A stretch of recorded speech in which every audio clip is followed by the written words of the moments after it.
Friends, welcome to my channel Shiksha Saar. मैं ममता दुबे आप लोगों के लिए नया वीडियो लेकर के आई हूँ।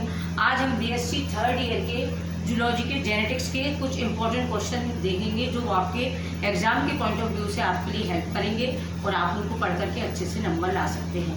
तो देखेंगे हम फर्स्ट यूनिट से लेकर के 50 यूनिट तक के क्वेश्चन देखेंगे जो बहुत ही इंपॉर्टेंट होंगे। उनको आप अच्छे से याद करिए और परीक्षा के लिए तैयार कर सकते हैं। यूनिट 1 में देखेंगे हम। यूनिट 1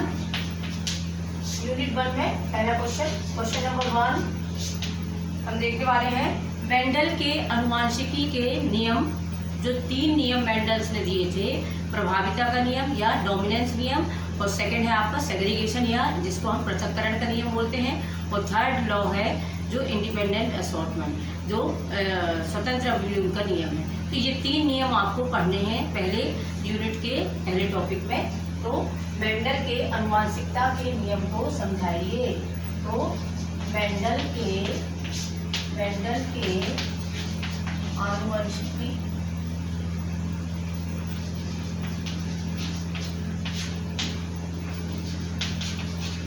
नियम को समझाइए। ये आपको तीनों नियम समझाने इसमें। तो डिस्क्राइब द मेंडल्स लॉ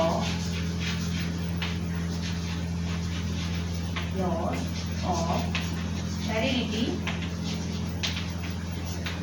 तो आपको ये तीनों नियम समझाना है इसमें, इंडिपेंडेंस, असॉर्टमेंट और सेग्रीगेशन और डोमिनेंस लॉ। तो डोमिनेंस लॉ जो है वो किस तरह से उन्होंने बताया कि प्रभाविता के नियम में यदि हम 2 कैरेक्टर्स को लेते हैं तो एक कैरेक्टर जो होता है वो डोमिनेंट होता है और एक कैरेक्टर रिसेसिव होता है।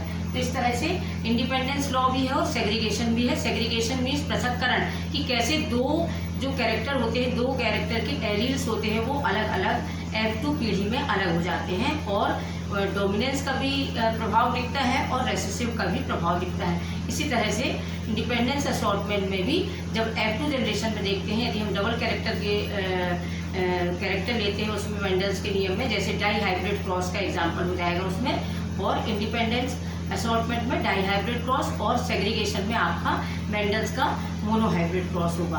तो मोनोहाइब्रिड क्रॉस और डाई हाइब्रिड क्रॉस दोनों ही नियम से आप नियम के एग्जाम्पल में दे सकते हैं। इस तरह से हमने ये वाला क्वेश्चन आपको तैयार करना है। सेकंड क्वेश्चन देखिए, इसका सेकंड क्वेश्चन है, इसमें वेरिएशन, टाइप्स ऑफ वेरिएशन। तो विभिन्नताएं किसे कहते हैं? विभिन्नताओं के कारण एवं प्रकारों को लिखिए। विभिन्नताएं क्या है, इनके प्रकारों को लिखिए। राइट की वेरिएशन, व्हाट इज वेरिएशन,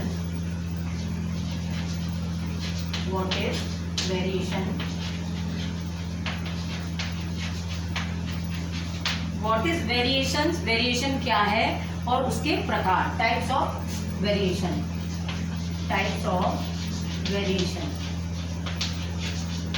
ये आपका सेकंड क्वेश्चन है। थर्ड क्वेश्चन देखिए, इसमें इसको आपको तैयार करना है। थर्ड क्वेश्चन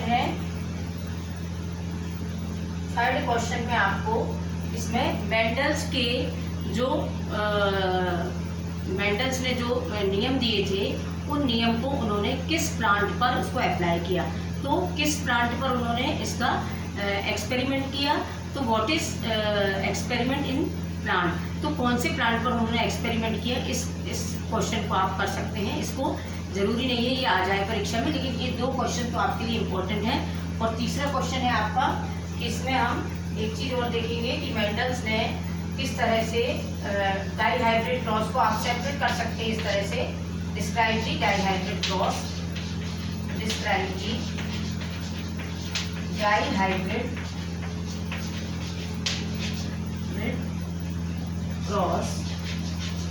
तो डाई हाइब्रिड क्रॉस को समझाइए। डाई हाइब्रिड क्रॉस को समझाइए। तो इस तरह से आप डाइहाइब्रिड क्रॉस को सेपरेट क्वेश्चन भी बन सकता है इसका, और जब आपको यदि इस तरह से लॉ आता है तब भी आपको डाइहाइब्रिड क्रॉस समझाना है इंडिपेंडेंस असॉर्टमेंट के एग्जाम्पल के रूप में। तो इस तरह से सेपरेट क्वेश्चन भी कर सकते हैं और इसमें भी आप तैयार कर सकते हैं। ये 3 क्वेश्चन आपके फर्स्ट यूनिट में आपको तैयार करना है। देख लीजिए, इनके स्क्रीनशॉट ले लीजिए। सेकेंड यूनिट में चलते हैं हम अब। यूनिट सेकेंड में कौन कौन से क्वेश्चन देखेंगे इंपॉर्टेंट।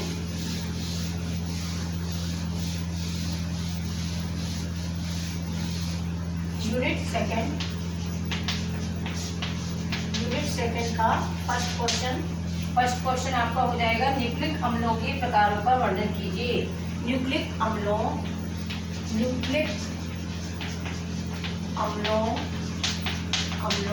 के प्रकारों का वर्णन करिए।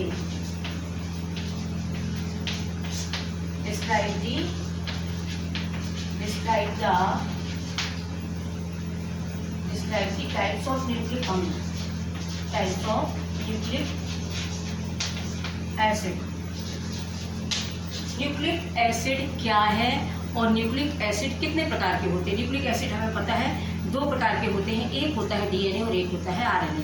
तो डीएनए और आरएनए के बारे में आपको डिस्क्राइब करना है इस क्वेश्चन में कि न्यूक्लिक एसिड क्या है, उसके प्रकार। तो डीएनए और आरएनए उसके 2 प्रकार हैं, उनके बारे में भी आप थोड़ा थोड़ा पढ़ लीजिए।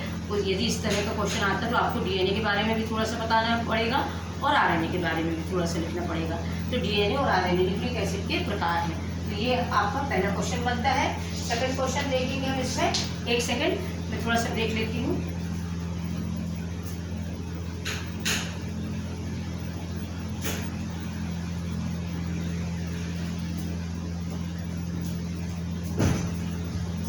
चलिए, तो सेकंड क्वेश्चन हमारा क्या बनता है इसमें। सेकंड क्वेश्चन में हम देखते हैं कि टीआरएनए का क्लोवर लीफ मॉडल को समझाइए। टीआरएनए का क्लोवर लीफ मॉडल को समझाइए। तो क्लोवर लीफ मॉडल जो है टीआरएनए का जब आप स्ट्रक्चर पढ़ेंगे तो उसमें एक टीआरएनए का जो स्ट्रक्चर है वो क्लोवर लीफ मॉडल के नाम से जाना जाता है, टीआरएनए का स्ट्रक्चर। तो जब आप डीएनए और आरएनए दोनों को पढ़ेंगे तो आरएनए में आपको टीआरएनए के बारे में, क्योंकि आरएनए चूंकि 3 प्रकार के होते हैं, आरआरएनए, एमआरएनए और टीआरएनए। तो टीआरएनए का स्ट्रक्चर आपको यहाँ देखना है। टीआरएनए का क्लोवर लीफ मॉडल को समझाना है। तो describe the clover leaf model. तो इस तरह से आपको सेकंड क्वेश्चन में आप करना है। अब थर्ड क्वेश्चन में हम देखते हैं कुछ शॉर्ट नोट्स या टिप्पणी लिखिए।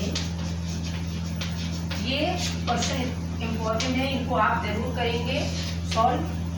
पहला है nucleosome model.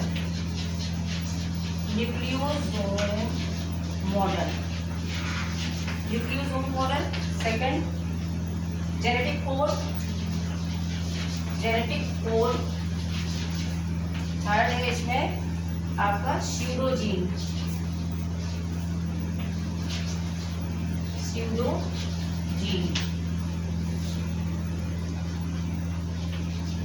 Nucleosome model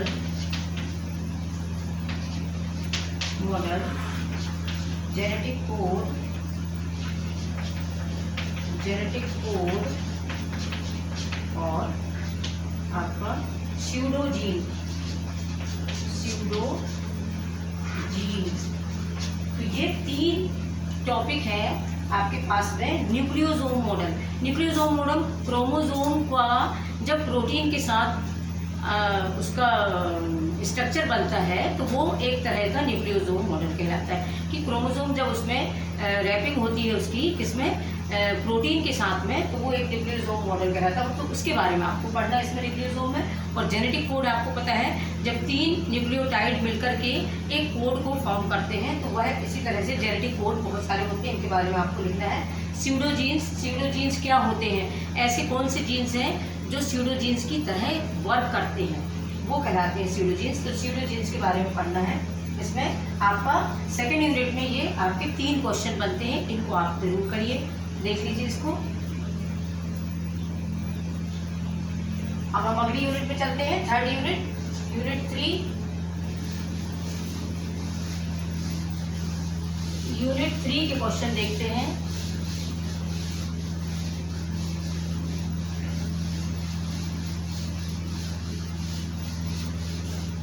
unit 3 में आपका पहला क्वेश्चन बनता है, लिंग निर्धारण क्या है, इसके सिद्धांत लिखिए।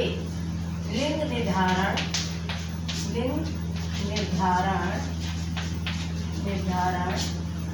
क्या है, इसके सिद्धांत लिखिए।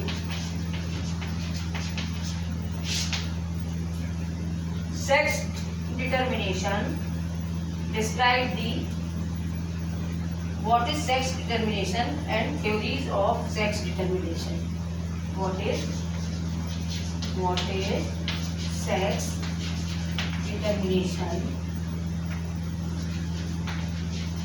Sex determination and theories of sex determination.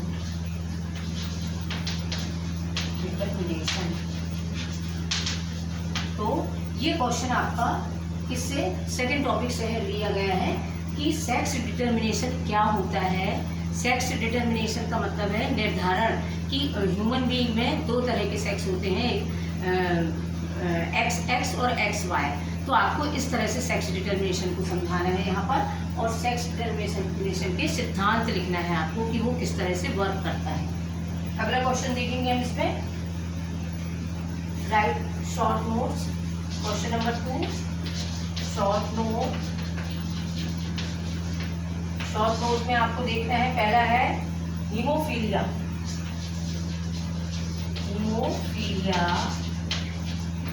Haemophilia एक ऐसी डिजीज है जो एक्स लिंक्ड होती है, एक्स क्रोमोसोम में पाई जाती है, और ये जो डिजीज होती है ये एक तरह की हम कह सकते हैं कि ये राजघराने वाली बीमारी भी कहलाती है। जैसे इंग्लैंड की महारानी को हुई थी, इसलिए इसको राजघराने की डिजीज भी कहा जाता है। तो परीक्षा में ऐसा भी आता है कि राजकीय घराने की डिजीज के बारे में समझाइए, तो आपको हीमोफीलिया के बारे में समझाना उसमें। तो हीमोफीलिया क्या है, इसमें ब्लड जो होता है वो रुकता नहीं है, क्लॉटिंग नहीं हो पाती है, तो वो बहते रहता है, इस तरह की डिजीज है। सेकंड है इसका आपको, सेकंड है कलर ब्लाइंडनेस।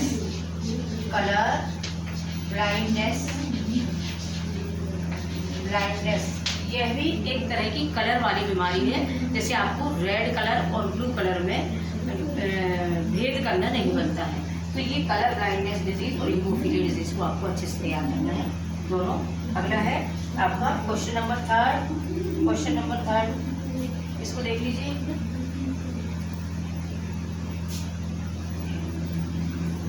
क्वेश्चन नंबर 3 में आपको क्या समझाना है, म्यूटेशन वाला क्वेश्चन आपका बहुत इंपॉर्टेंट है।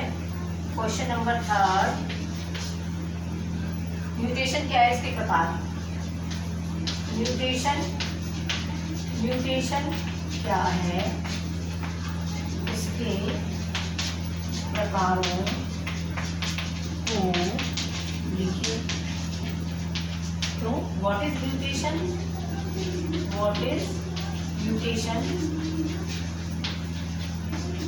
Types of mutation. तो आपको म्यूटेशन के प्रकार लिखना है और म्यूटेशन क्या है इसको समझाना है। ये 3rd क्वेश्चन है आपका। अब हम अगला क्वेश्चन देखते हैं, what is polyploidy. Question number 4, polyploidy क्या है, इसके प्रकार लिखिए। ये एक तरह से पॉलीप्लॉइडी जेनेटिक जीन्स की स्ट्रक्चर में चेंजेस होने की वजह से प्लॉइडी होती है, तो उसको हम क्या बोलते हैं, पॉलीप्लॉइडी। जब ज़्यादा जीन्स का स्ट्रक्चर चेंज हो जाता है तो उसको पॉलीप्लॉइडी बोलते हैं। तो पॉलीप्लॉइडी क्या है, उसके अलग अलग तरह के प्रकार होते हैं, उनको आपको लिखना है। तो what is polyploidy and types of polyploidy. ये आपको क्वेश्चन देखना है इसमें। तो थर्ड यूनिट के आपको ये 4 क्वेश्चन करना है, इसको देख लीजिए। 4th यूनिट में आते हैं हम।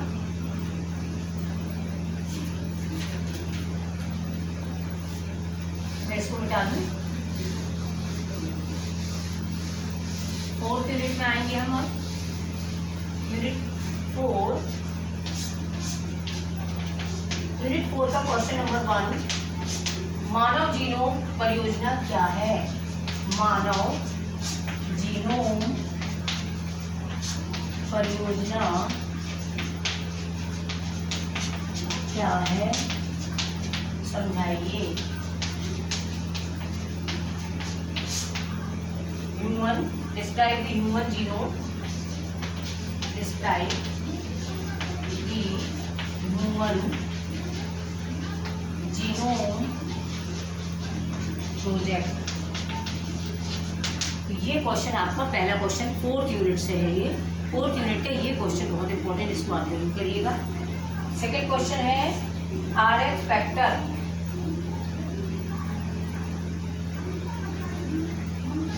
क्वेश्चन नंबर 2, RH फैक्टर को कवर कीजिए। RH फैक्टर H बार क्या है? What is RH factor multiple allele?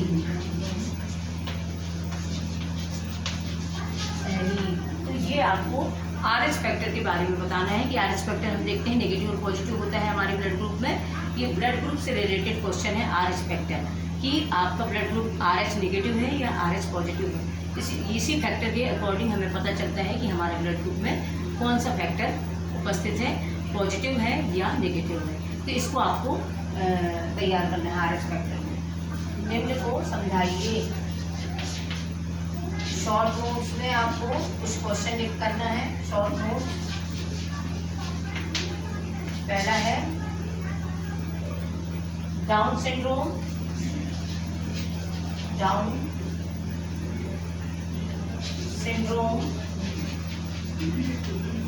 ये डिजीज जो है वो जेनेटिक वेरिएशन, जेनेटिक स्ट्रक्चर में आपका मतलब उसमें जीन्स में होने वाले इफेक्ट की वजह से होती है ये डिजीज। कि कौन सा जीन्स जो होता है, जैसे मान लो आपका ऑटोजोमल और सेक्स लिंक्ड जीन्स, 2 तरह के जीन्स होते हैं आपके। तो ऑटोजोमल में कौन सा जीन्स है जिसमें परिवर्तन हो जाता है, या सेक्स जीन्स में क्या परिवर्तन होता है। तो सेक्स से रिलेटेड हमने 2 बीमारी देखे थे, हीमोफीलिया और कलर ब्लाइंडनेस। अब ये ऑटोजोमल भी है, इसमें कुछ जो डिजीज़ होती हैं ऑटोजोमल में, तो कुछ जीन्स जो है वो परिवर्तित हो जाते हैं या वो ज़्यादा हो जाते हैं। 46 जीन्स में से एक कम हो जाएगा या 45 हो जाएगा, या एक ज़्यादा हो जाएगा 47 हो जाएगा, तब ये डिजीज़ होती है। इनको आपको डिस्क्राइब करना है। तो डाउन सिंड्रोम डिजीज। सेकेंड है आपका क्लाइनफिल्टर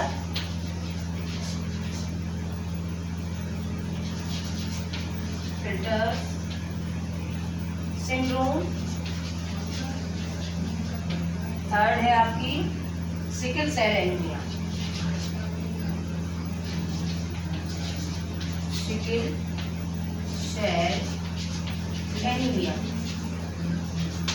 sickle cell anaemia, Klinefelter syndrome, down syndrome और सिकल सेल एनीमिया कैसी होती है आपकी, जिसमें क्रोमोसोम्स का जो प्रोटीन का नंबर चेंज हो जाता है। 2 सीरीज में किसी एक सीरीज में प्रोटीन का चेंज हो जाना, प्रोटीन का बदल जाना सिकल सेल एनीमिया का एग्जाम्पल है। तो इसको आपको करना है। और 4th है इसमें टर्नर सिंड्रोम। ऊपर का देख लीजिए, मैं मिटा देती हूँ। 4th नंबर क्या है, टर्नर सिंड्रोम।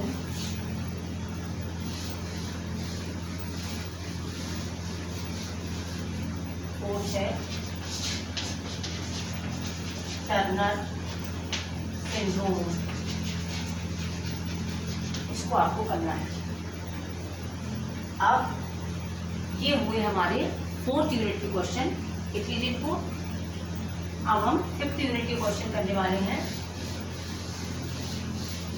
5th यूनिट में आपको कौन कौन से इम्पोर्टेंट क्वेश्चन है वो देखेंगे हम। Unit number 5, question number 1। Unit 5th में आपका है रिकॉम्बिनेंट टेक्निक्स। तो डीएनए रिकॉम्बिनेंट टेक्निक्स को आपको पढ़ना है। डीएनए रिकॉम्बिनेंट तकनीक, डीएनए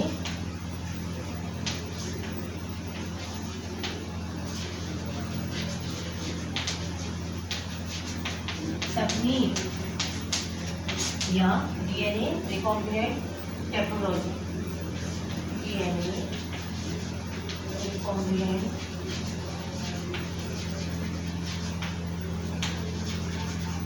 टेक्नोलॉजी को आपको समझाना है। डीएनए रिकॉम्बिनेंट टेक्नोलॉजी को आपको समझाना है। उसमें शॉर्ट में सभी चीज़ों को आपको समझना पड़ेगा और आपको पूरी, यदि इस तरह का एक क्वेश्चन आता है तो आपको थोड़ा सा, इसको ज़्यादा बड़ा क्वेश्चन है ये, इसको अच्छे से आप डिस्क्राइब करिएगा। सेकंड है इसमें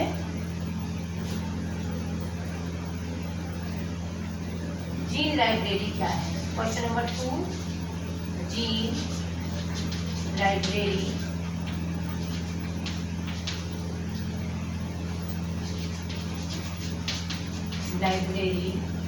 क्या है, या gene library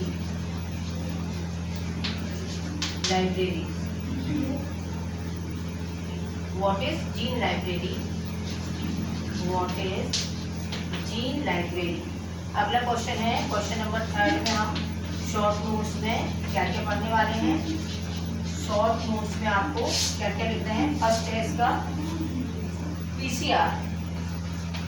PCR polymerase chain reaction, polymerase chain reaction, इसके बारे में आपको पढ़ना है। सेकेंड है इसमें डीएनए फिंगरप्रिंटिंग, डीएनए फिंगरप्रिंटिंग, और थर्ड है इसमें आपका जीन थेरेपी।